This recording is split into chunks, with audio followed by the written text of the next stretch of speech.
Hola, buen día para todos. Hoy estudiaremos el testimonio de los samaritanos. Leemos para memorizar Juan capítulo 4, versículo 42. Y decían a la mujer: ya no creemos solo por tu palabra, sino porque nosotros mismos lo hemos oído y sabemos que en verdad este es el Salvador del mundo. ¿Quiénes eran los samaritanos? Israel, el reino del norte, fue llevado cautivo por todos los asirios en el año 722 a.C. Para crear estabilidad política, los asirios dispersaron a sus cautivos por todo su imperio. Asimismo, cautivos de otras naciones fueron llevados a repoblar el reino del norte. La población mixta resultante fueron los samaritanos, quienes practicaban su propia forma de judaísmo. Sin embargo, las relaciones entre ellos y los judíos no eran buenas. Por ejemplo, los samaritanos se opusieron a la reconstrucción del templo cuando los judíos regresaron de Babilonia. Los samaritanos, mientras tanto, habían construido su propio templo en el monte Gerizim, pero este templo fue destruido por el gobernante judío Juan Hyrcano en el año 128 a.C. En la época de Cristo esta separación continuaba. Los judíos evitaban Samaria en la medida de lo posible, aunque las relaciones comerciales eran posibles. Los judíos no pedían nada prestado a los samaritanos, ni recibían favores de ellos. En este contexto, Juan narra el encuentro entre Jesús, la mujer junto al pozo, y los habitantes de la ciudad samaritana de Sicar. El escenario del encuentro, Juan capítulo 4, versículo 4. Y le era necesario pasar por Samaria. Jesús abandonó Judea para dirigirse a Galilea. Samaria ofrecía la ruta más directa entre esos dos lugares, pero no era la única posible. Los judíos devotos tomaban el camino más largo, yendo al este a través de Perea. Pero Jesús tenía una misión en Samaria. El pozo de Jacob estaba situado justo al lado de Siquem, mientras que Sicar, de donde era la mujer, estaba a 1,5 kilómetros de allí. Jesús se sentó junto al pozo mientras sus discípulos iban a la ciudad a comprar comida. No tenían acceso al agua fresca del pozo. Cuando la mujer vino a sacar agua, Jesús le pidió de beber.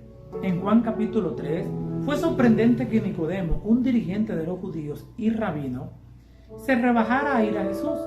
Fue de noche para no ser visto por la gente. Pero en Juan capítulo 4, la samaritana se esconde a plena luz del día, quizá para evitar el contacto con otras mujeres que venían al pozo temprano o al atardecer, cuando hacía menos calor. De no ser así, ¿por qué recorrer un camino tan largo para buscar agua en pleno día, cuando hacía más calor? Un maestro judío es contrastado con una mujer samaritana de mala reputación. ¿Qué diferencia, sin embargo, es en este contexto donde se produce un encuentro extraordinario?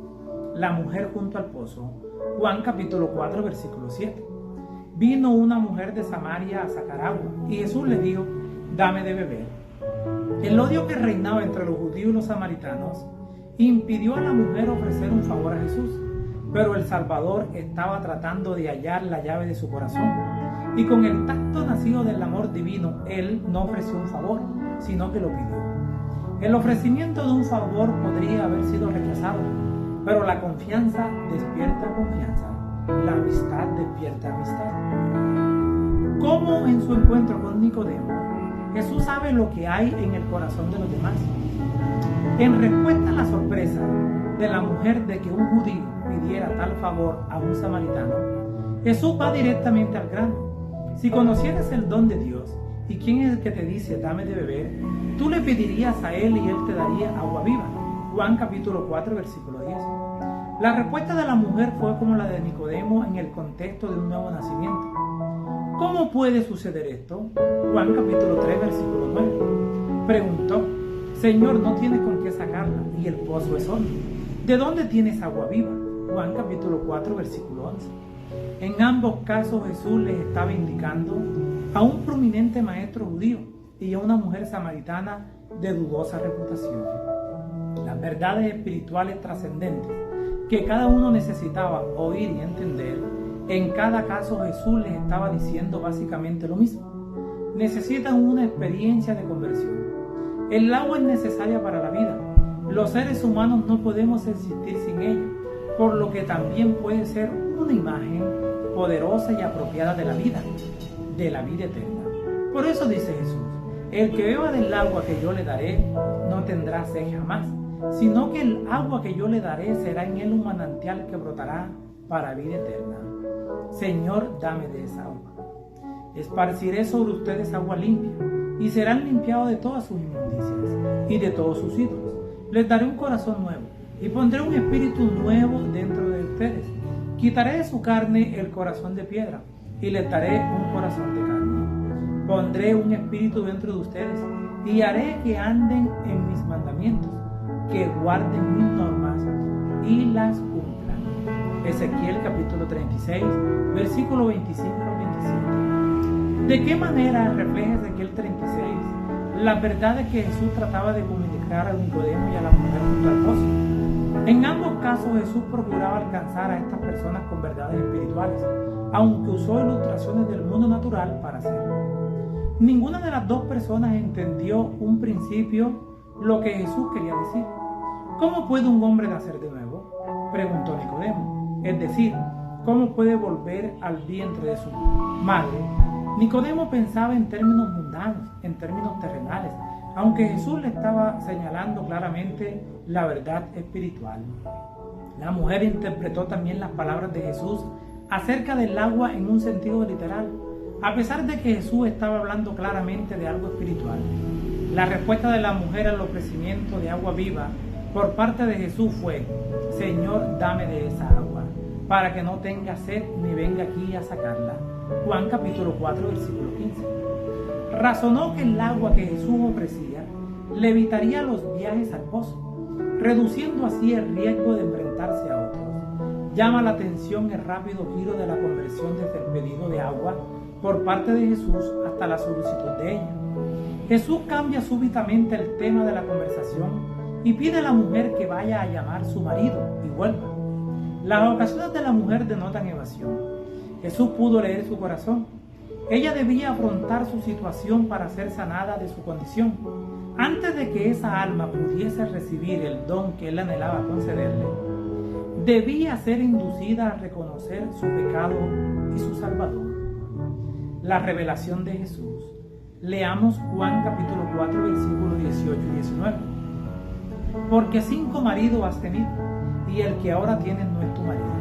Esto has dicho por verdad. Le dijo la mujer: Señor, me parece que tú eres profeta. La luz era demasiado cegadora para mirarla directamente.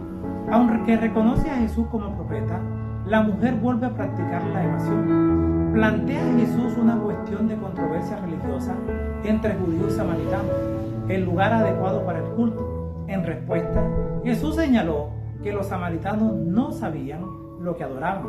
Su culto era una síntesis de judaísmo y paganismo. Los judíos adoraban al Dios que se revela a sí mismo. Otra admisión importante para un samaritano: el culto al Dios verdadero no está ligado a un lugar. La discusión, por lo tanto, acerca del lugar de adoración era irrelevante, puesto que Dios es espíritu. Quienes lo adoran deben hacerlo en espíritu y en verdad. La mujer aceptó la pura verdad transmitida por Jesús y estuvo dispuesta a recibir más luz. Él se interesa por cualquier alma que se siente apartada y sola. Así Jesús revela abiertamente quién es a esta mujer extranjera y de condición moral cuestionable. Y tras mostrarle que conoce sus secretos más oscuros, le dio una gran razón para creer en él. El testimonio de los samaritanos, Juan capítulo 4, versículos 22 y 29. Vosotros adoráis lo que no sabéis, nosotros adoramos lo que sabemos, porque la salvación viene de los judíos. Venid, ved a un hombre que me ha dicho todo cuanto he hecho. ¿No será este el Cristo? La conversación de Jesús con la mujer se ve interrumpida por la llegada de los discípulos. Aunque le sorprende que hable con una mujer, no le pregunta la razón. Lo instan a comer. La mujer, mientras tanto, dejó su cántaro de agua y corrió a la ciudad para compartir con otros lo que acababa de experimentar con Jesús. Parece extraño que la narración de Jesús acerca de una cosecha interrumpa el relato de la conversión de muchos en la ciudad. Pero Juan quiere que veamos cómo extendió Jesús lo que estaba sucediendo. Compartir el plan de salvación con una mujer samaritana era mucho más importante para él que comer. Llevar a las almas a la salvación era su propósito, y aprovechó esta ocasión para enseñar a sus discípulos la urgencia de compartir el evangelio con todas las personas, incluso con las que no eran como ellos. Hay muchos puntos culminantes en el Evangelio de Juan. Muchos de los samaritanos creyeron debido al testimonio de la mujer que afirmó: me dijo todo lo que hice. Juan capítulo 4 versículo 39. Los samaritanos pidieron a Jesús que se quedara con ellos. El resultado fue que muchos más creyeron gracias a la palabra de Jesús y decían a la mujer: ya no creemos solo por su palabra, sino porque nosotros mismos lo hemos oído y sabemos que en verdad este es el Salvador del mundo. Juan capítulo 4 versículo 42. Les habló Flavio Martínez. Que la paz de Dios les acompañe en este día.